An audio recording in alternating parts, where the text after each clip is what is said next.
Porque parece que teve climão em um evento com o presidente hoje, hein? O presidente Lula condecorou o cacique Raoni com a Ordem Nacional do Mérito em uma cerimônia no Xingu.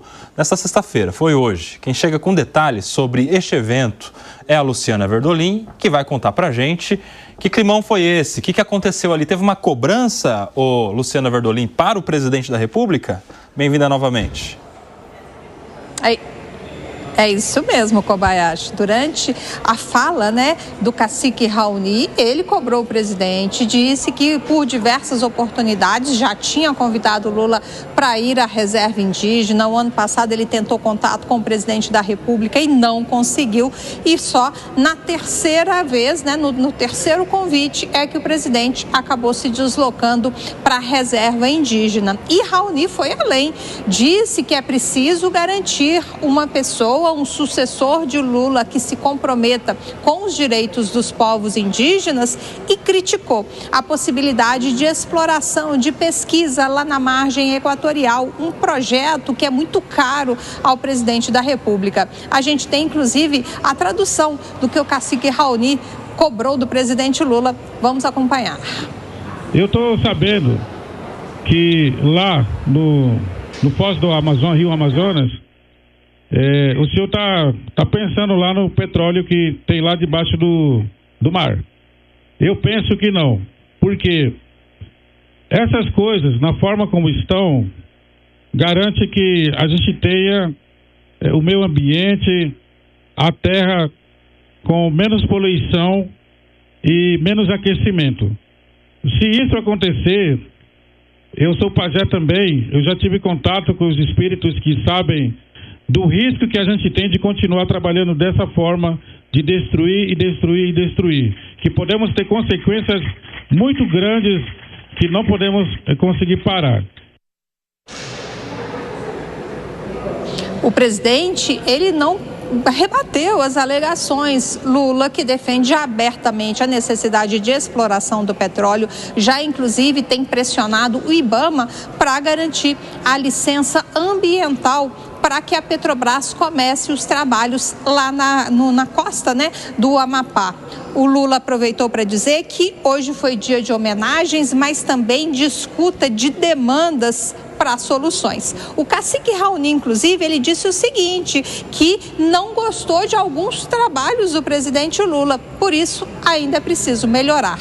Essa medalha que foi imposta, que Lula concedeu ao cacique Raoni, é entregue a pessoas e instituições em reconhecimento aos serviços prestados à população.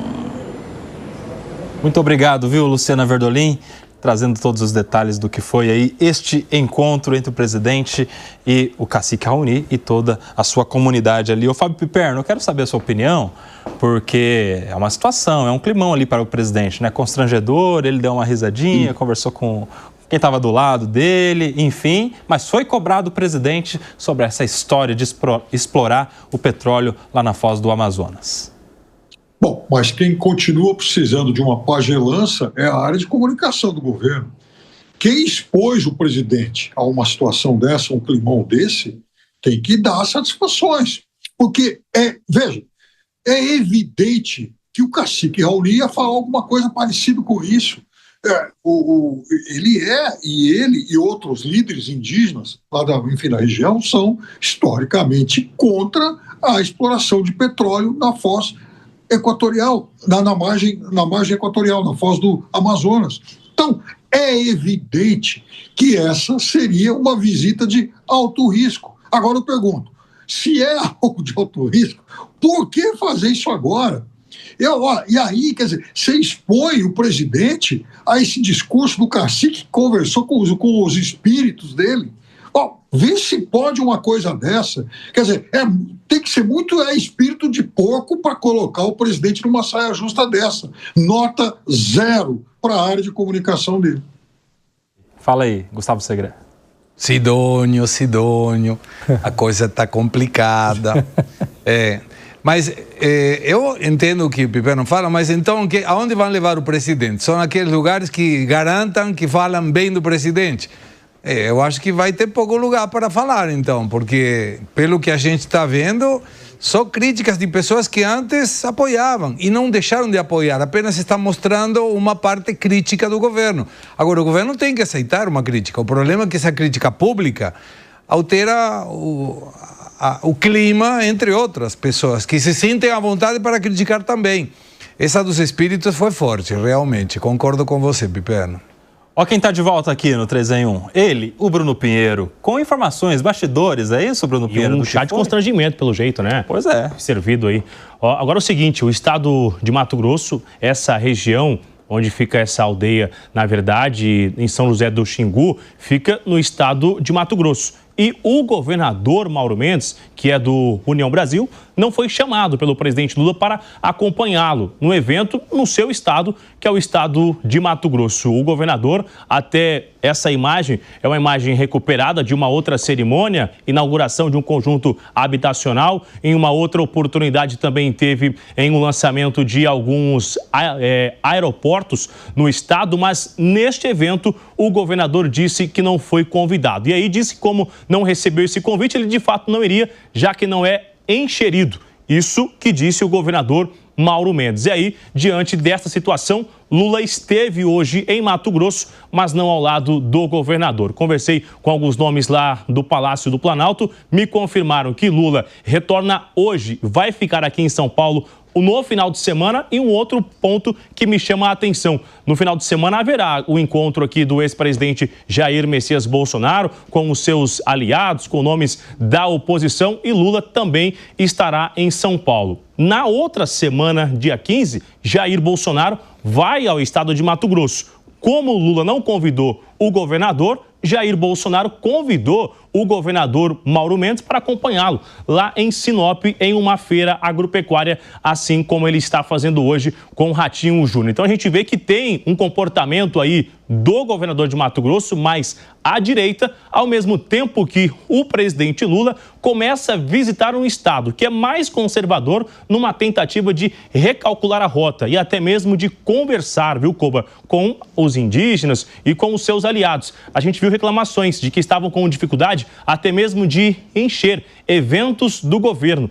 Essa seria a dificuldade da Secretaria-Geral da Presidência, que tem essa missão de somente convocar os aliados para estarem nos eventos. Mas até nisso tem sido complicado. Tá difícil acesso ao público para os eventos do governo. Ô Bruno, fica com a gente que você tem mais informações sobre questões eleitorais. Ô Zé Maria, eu quero saber a sua opinião sobre esse protocolo de não convidar o governador. É normal isso? Ou é já porque estamos próximo das próximas eleições no ano que vem, o presidente já está olhando para 2026? Explica aí, Zé.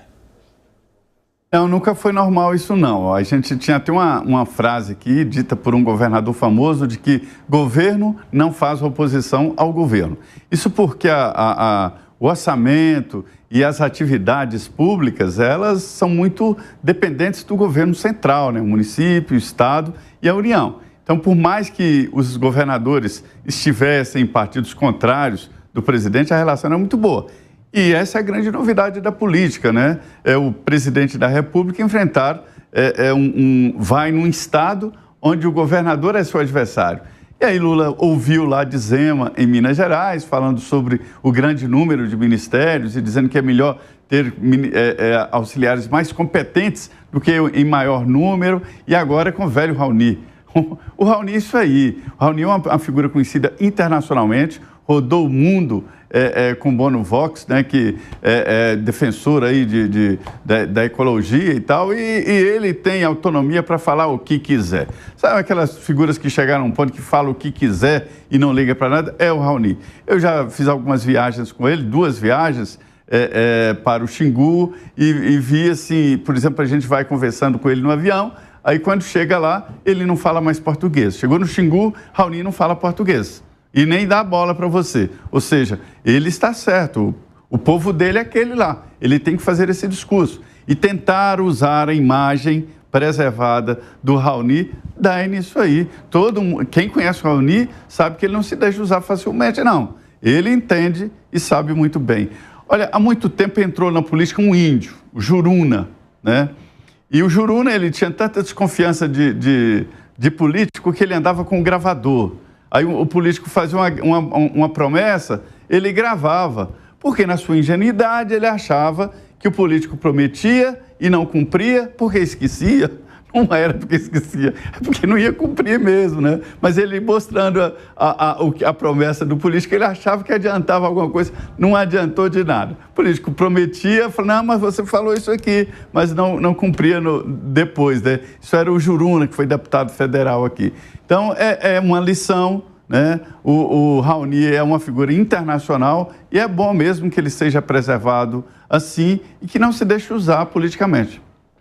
Haja gravador para promessas não cumpridas, hein, Bruno Pinheiro? Exatamente. Agora você vê, né? O presidente às vezes não chama o governador do estado para não ter chance de ter um climão como teve, por exemplo, com o Zema fazendo uma cobrança pública para ele no evento, né? Mas não contava que lá, no próprio evento, para o homenageado, ele iria receber uma cobrança. Bruno Pinheiro. Fica pior. Eu vou aproveitar o Zé Maria. Zé, você falou sobre esquecer da promessa. A gente viu que durante a cerimônia de posse do presidente Lula, Raoni acompanhou ele subindo a rampa. Em uma outra oportunidade, ele voltou no Palácio do Planalto e não foi recebido. Disseram que não tinha como recebê-lo. E agora Lula vai até ele. Será que foi justamente para tentar rever isso aí, ter uma conversa, já que ele não foi recebido lá no Palácio do Planalto? Pois é, mas é que todos sabem, eles têm a política aqui tem uma classificação do índio, dizendo que o índio, a verdade do índio incomoda a política, né? Porque ele, na sua cultura, que é uma cultura própria, ele tem alguns critérios. Um dos critérios é falar, né? É como uma criança, fala a verdade ali e pronto. E o Raoni, todos tentam usar essa imagem dele que é preservada, uma imagem de ambientalistas e tal do mundo inteiro. Então, ele subir a rampa lá, não tinha lugar para ele falar, senão ele falaria o que o incomodaria. E também ele cobra as promessas de campanha. Eu acho, Bruno, que nós vamos chegar a um ponto que não é só índio, não. Todos devem cobrar o que os seus candidatos falaram durante a campanha eleitoral.